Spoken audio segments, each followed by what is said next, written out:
Namaste, Pranam, Gita Dhyanam.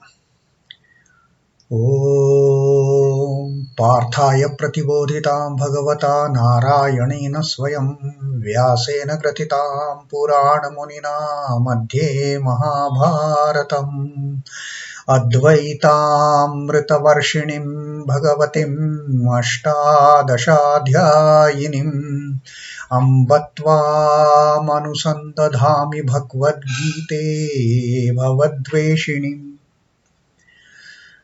O Bhagavad Gita, with which Lord Narayana himself gave enlightenment to Partha. The ancient sage Vyasa included it in the Mahabharata. O Goddess, showerer of the nectar-like knowledge of non-dualism contained in your 18 chapters. O my affectionate mother, the destroyer of rebirth, I meditate upon thee. Krishna Vandana. Vasudevasutam devam kansachanuramardanam devaki paramanandam krishnam vande jagadgurum.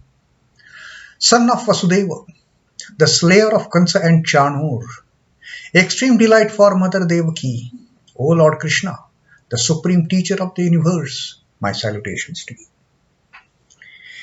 Srimad Bhagavad Gita, the Kshetrakshetrajnya Vibhag Yoga 13th Adhyay, and Sri Krishna has beautifully told us how through these four paths, the four paths of meditation, of knowledge, of work ethics, and the devotion, the Dhyana Yoga, Jnana Yoga, Karma Yoga, and Bhakti Yoga, an aspirant and seeker, a seeker can cross over this this magic of life and death, cross over the cycle of life and death. He can go beyond death. She can go beyond death.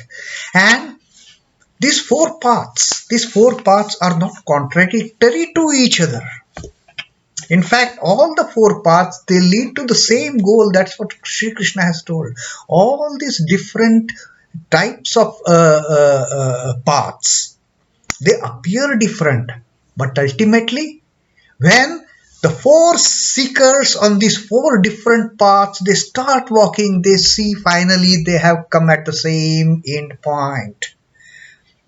The follower of dhyana, the follower of knowledge, the follower of karma, and follower of bhakti, ultimately they all end up at the same ultimate realization, same enlightenment.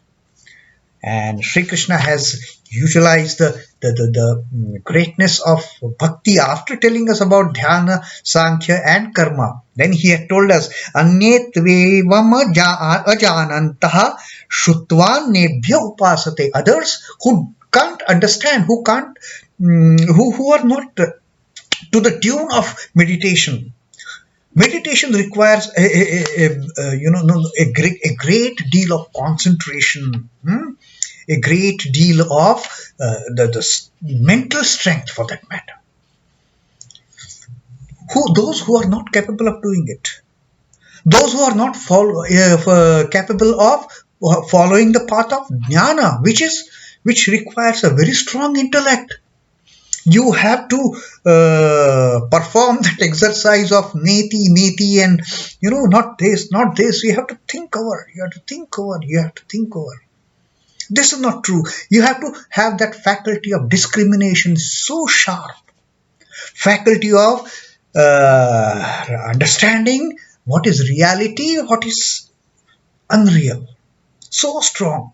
But all people, all seekers, all aspirants, they are not equipped with that highly intellectual grasp of the faculty of discrimination, that buddhi.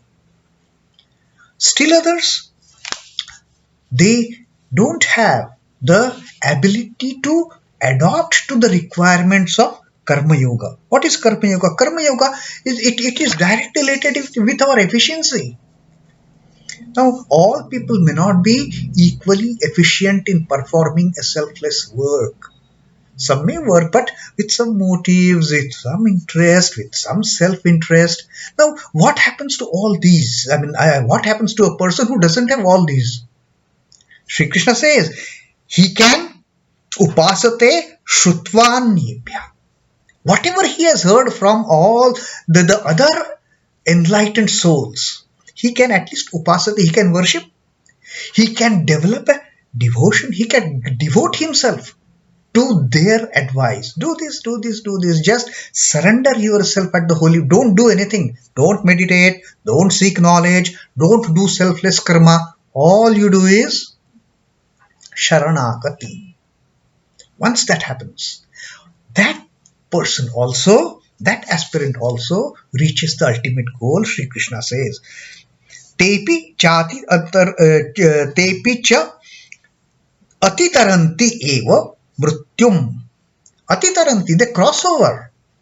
Even such people who cannot meditate, who cannot gain knowledge, who cannot do selfless work, if they just get devoted by hearing the words of the enlightened souls, they also cross over this ocean of death. They just jump over.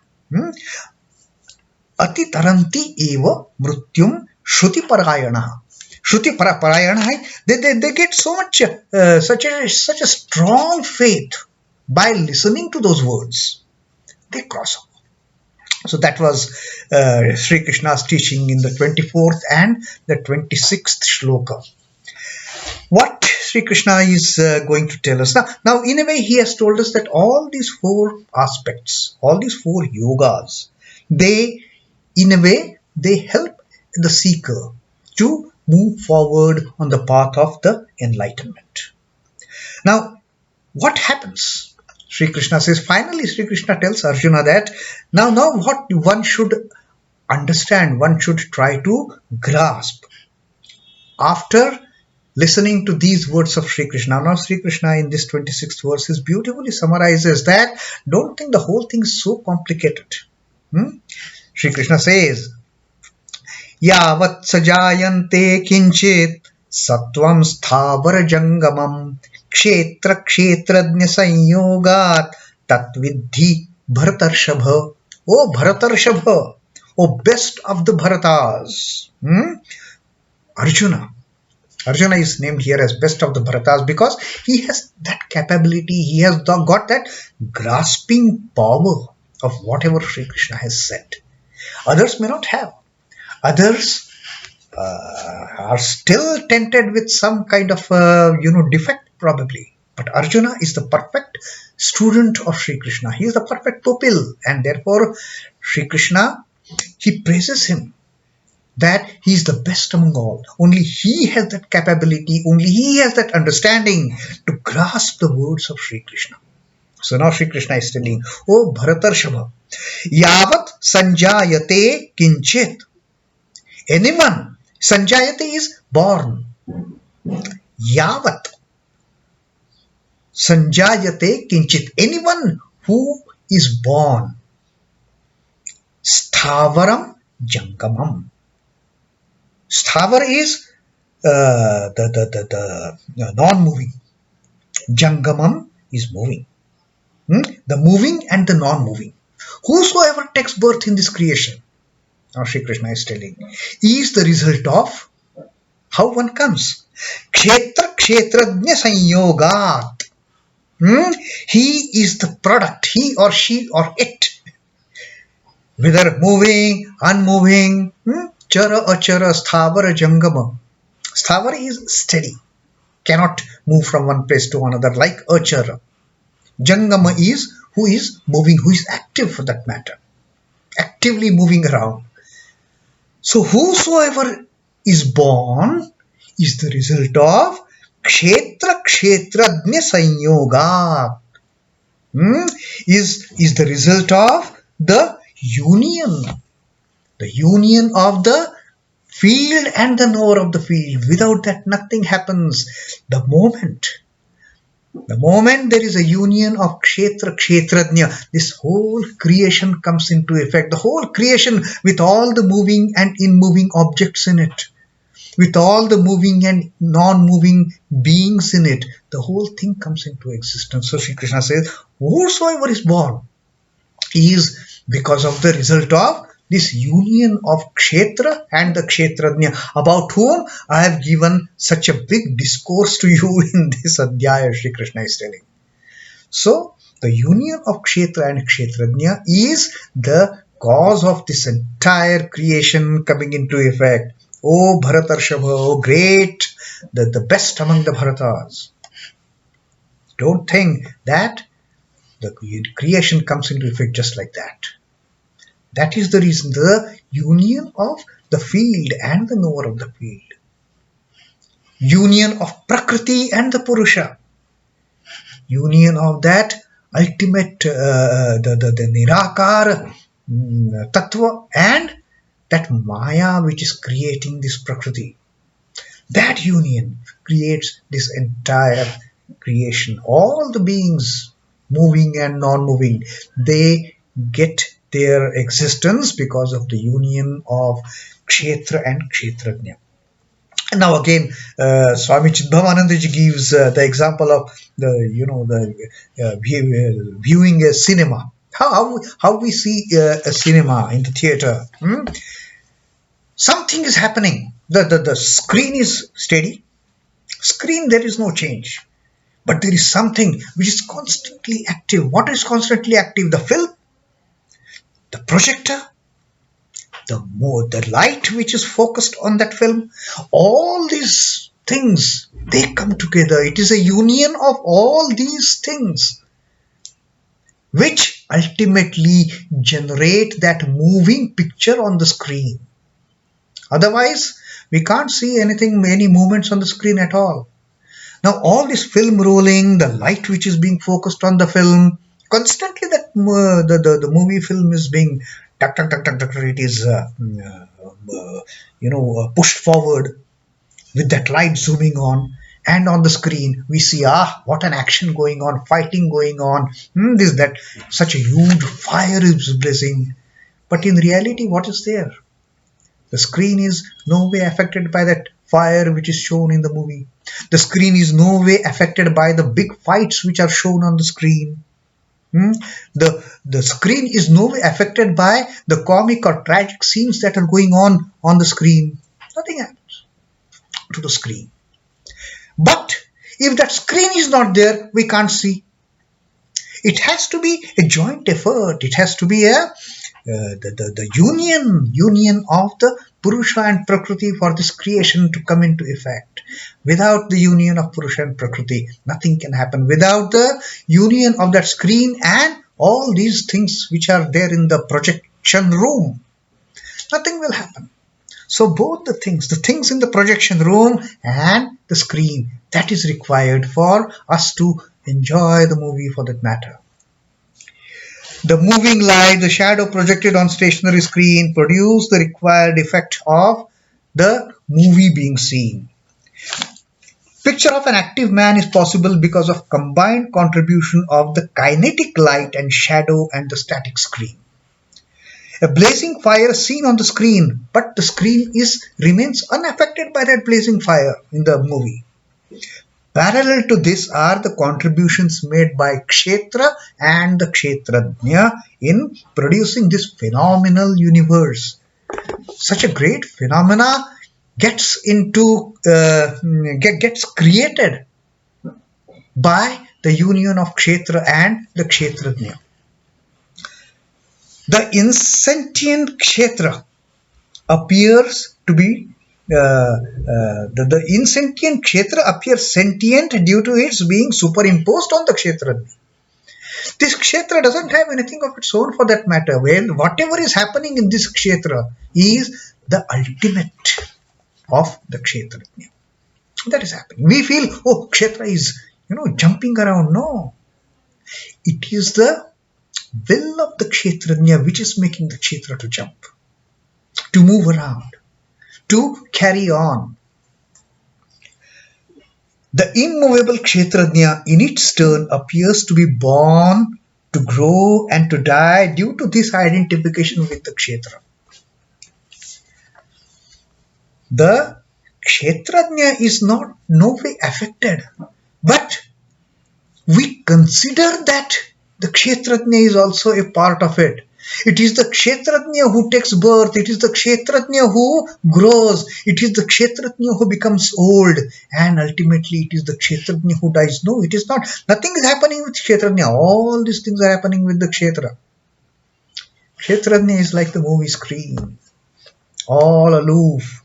No way involved in all this happening. But for the effect of that projector and the moving film and the light, we feel the show is going on. We feel the show is going on. In reality, it is all phenomena. It is all the fallacy that is happening around. The man in ignorance misreads the characteristics of the Kshetra in Kshetradnya and vice versa. And we start thinking we are the real. We start thinking this Kshetra is real. We start thinking this body is real. We start thinking that this body is immortal. I am immortal for that matter. The small I, not the big I. In reality, it is the big I which is the immortal. We forget that big I totally. And we get so much engrossed in the activities of the small I that we feel this small I is the whole thing. We think that the small I is the ultimate reality, which is a fallacy. It is knowledge to understand these two entities as they are in themselves and not as they seem to be because of their mutual intermingling. So Sri Krishna is telling us, try to understand what is Prakriti, try to understand what is Purusha, how Purusha is projecting itself into Prakriti, how Prakriti with the help of all those three gunas which come to it, which come to her, this whole play starts and the modifications start, the vikarats start. All our joy and sorrow, all our pain and pleasure, all these pairs of opposites, they are the result of the three gunas which are created by the Prakriti. And we feel that is the reality. We feel my joy, my sorrow is the reality. We feel my pain, my pleasure is the reality. It is all unreal, in real sense. So, Sri Krishna says, please try to understand this concept. Please try to understand this reality of the Purusha, Prakriti and the Gunas and cross over this ocean of life and death. Just jump across. Let us see Sri Ramakrishna's words on this teaching of Sri Krishna. The stuff called milk gets itself divided into two stuffs called butter and buttermilk. Now Sri Ramakrishna gives this he quotes this beautiful example so many times in the Gospel of Sri Ramakrishna. The milk has hidden in it the butter and the buttermilk. Similar to this is Brahman, the reality in its absolute and relative states. When you lose your individuality in Samadhi, you are one with the Nirguna Brahman, the absolute reality. When you lose your small I, when you lose your me and mine, when you lose your association of that me-minded small I, then you see the big I, then you see the capital I, then you see the ultimate reality. And you are one with the Nirguna Brahma. But when you assume Jiva Vyakti or egoistic individuality, you cognize Ishvara and as Prakriti with its 24 categories. But when you realize, you get an understanding that there is a Jivatma dwelling inside this Kshetra, then you get that understanding that this is Ishvara, the ultimate. Then this is Prakriti.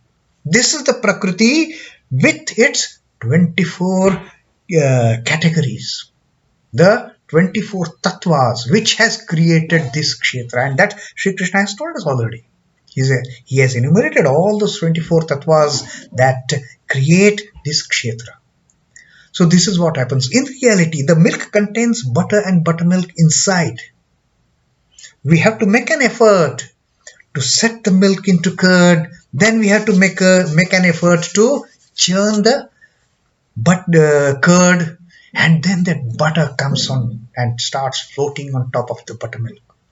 Then that reality dawns that these two are not separate. They are in fact one. They appear to be separate.